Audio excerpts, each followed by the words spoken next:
Ô, tao bây giờ mới lệ quá nè. Ô, giờ giờ mới lệ quá. Không có mới lệ kia tí to. Ô, cú chấp hỏi làm sai, tuần làm sai, làm chữ ta lên lô. Bang. Ô, nhớ gì đó.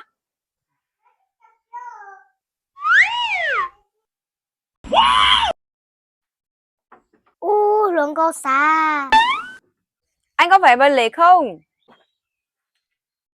Anh chỉ làm bà lệ đây. Anh dạy em làm TikTok với. TikTok à?